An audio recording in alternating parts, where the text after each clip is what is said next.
Good evening students.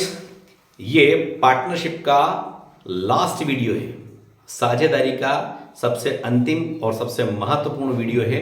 इस video को आप देख लीजिए। मुश्किल से 10 या 12 बिंदु पर आपसे बात करूंगा, जिसमें आपके 40 से 50 प्रश्न तैयार हो जाएंगे, जो आपके रिक्त स्थानों की पूर्ति करवाएंगे, सही विकल्प का चयन कराएंगे, एक शब्द में उत्तर हो या सत्य या असत्य हो, ट्रू और फॉल्स हो, ऑब्जेक्टिव्स हो, फिल इन द ब्लैंक्स हो, मैच द कॉलम्स हो, सबकी तैयारी होने वाली है। तो सबसे पहले साझेदारी में आपको बात याद रखनी है कि साझेदारी अधिनियम 1932 है। साझेदारी अधिनियम 1932 में न्यूनतम और अधिकतम संख्या का कहीं वर्णन नहीं है, लेकिन कंपनी अधिनियम में जरूर इसका वर्णन किया गया है। आपको इन सब बातों को जानने की आवश्यकता नहीं, इतना डिटेल में नहीं पूछते। प्रश्न आता परीक्षा में कि साझेदारी की न्यूनतम संख्या कितनी है और अधिकतम कितनी है। याद रखिएगा, साझेदारी की न्यूनतम संख्या 2 है, अधिकतम संख्या वर्तमान में 50 है, किंतु 100 से अधिक नहीं हो सकती। आपको केवल 2 और 50, 2 मिनिमम 2 और मैक्सिमम 50, यही याद रखना है। साझेदारी व्यवसाय की न्यूनतम सदस्य संख्या 2 और अधिकतम संख्या इसकी 50। आगे के बिंदुओं में आपको ध्यान रखने की आवश्यकता है। प्रश्न पूछा जाता है कि साझेदारी फर्म में साझेदारों का दायित्व किस प्रकार का होता है, सीमित या असीमित। याद रखिए विद्यार्थियों, साझेदारी फर्म में प्रत्येक साझेदार का दायित्व असीमित होता है। साथ ही प्रत्येक साझेदार फर्म का एजेंट भी होता है। प्रत्येक साझेदार अपनी फर्म का स्वामी या मालिक तो है, लेकिन वो एक प्रकार से अभिकर्ता या एजेंट का कार्य भी करता है। कितने बिंदुओं में मैंने चर्चा की आपसे।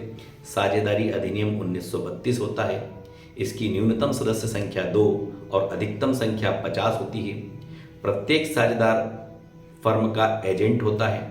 प्रत्येक साझेदार का अपनी फर्म के प्रति असीमित उत्तरदायित्व होता है। इसके अलावा आप महत्वपूर्ण बिंदुओं की बात करें कि साझेदारी फर्म का पंजीयन अनिवार्य है या नहीं है। याद रखिए, साझेदारी फर्म का पंजीयन अनिवार्य नहीं है, बल्कि ऐच्छिक है। Not compulsory, only voluntary. केवल ये वॉलेंट्री है, कंपलसरी नहीं है। तो साझेदारी फर्म का पंजीयन भी ऐच्छिक है। साथ ही जो पार्टनरशिप डीड या साझेदारी संलेख बनाया जाता है, तो साझेदारी संलेख बनाना भी अनिवार्य नहीं, बल्कि ऐच्छिक है। फर्म का पंजीयन भी ऐच्छिक है और साझेदारी संलेख बनाना भी ऐच्छिक है। अब इसके बाद बात आती है कि जो पार्टनर्स कैपिटल अकाउंट बनाते हैं, आप पूंजी खाते बनाते हैं, तो पूंजी खाते की कितनी पद्धतियां हैं आपको याद रखना है। पूंजी खाते की 2 पद्धति होती है, एक स्थायी पूंजी पद्धति और दूसरी परिवर्तनशील पूंजी पद्धति। अब प्रश्न आता है कि स्थायी पूंजी पद्धति के अंतर्गत कितने खाते बनते हैं। तो स्थायी पूंजी पद्धति या फिक्स्ड कैपिटल मेथड में 2 खाते बनाए जाते हैं, एक पूंजी खाता और दूसरा चालू खाता।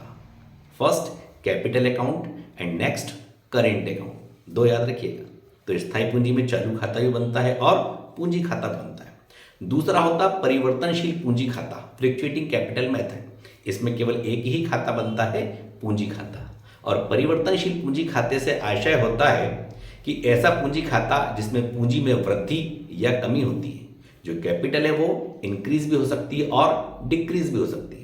अगर प्रॉफिट होगा तो कैपिटल इंक्रीज होगी और लॉस होगा तो कैपिटल डिक्रीज होगी, मतलब ये फ्लक्चुएट होती रहेगी, इसमें परिवर्तन होता रहेगा। इसलिए इस पूंजी खाते का नाम है परिवर्तनशील पूंजी खाता। नेक्स्ट पॉइंट आता है आपका कि ख्याति किस प्रकार की संपत्ति है। अभी मैंने पिछले वीडियो में भी आपको बताया था। तो ख्याति के 3 चीजें याद रखनी है आपको ख्याति के बारे में, कि ख्याति अदृश्य संपत्ति है, अमूर्त संपत्ति है, स्थायी संपत्ति है और विक्रय योग्य संपत्ति है। एक और प्रश्न परीक्षा में आता है कि ख्याति की गणना कितनी विधियों से की जाती है। तो ख्याति की गणना 4 विधि या 4 मेथड से की जाती है, लेकिन क्लास 12th में केवल 3 मेथड्स ही दी गई हैं। पहले 4 थी, अब 1 हटा दी उन्होंने। अब वो कॉलेज में आपको कहीं मिलेगी। तो जो 3 विधियां हैं उनमें पहली है औसत लाभ विधि, एवरेज प्रॉफिट मेथड। दूसरी है अधिलाभ विधि, जिसे हम सुपर प्रॉफिट मेथड कहते हैं। और थर्ड है पूंजीकरण विधि, जिसको कैपिटलाइज मेथड कहते हैं। आप इसको रिवाइज करके देख लीजिएगा। First average profit method, second super profit method and third capital method. मैंने बात भले ही आपसे थोड़ी सी की है, लेकिन इस थोड़ी सी बात में कई सारे आपके ऑब्जेक्टिव्स क्वेश्चन सॉल्व हो सकते हैं। इस वीडियो को रिपीट करके देखिएगा। ये देखने में बड़ा छोटा वीडियो है, लेकिन पूरे पार्टनरशिप का इसमें सार है। इतने से वीडियो में पार्टनरशिप की मैंने सारी बातें कह दी हैं। फिर भी आपको कहाँ कहाँ पर कमी लगती है और आप कॉमर्स से रिलेटेड किस तरह की वीडियो मुझसे चाहते हैं, कैसी मुझसे अपेक्षा करते हैं, या इन वीडियोस में कौन सी कमियां हैं, क्या और अच्छा, क्या और बेहतर होना चाहिए, मुझे सजेस्ट करें विद्यार्थियों।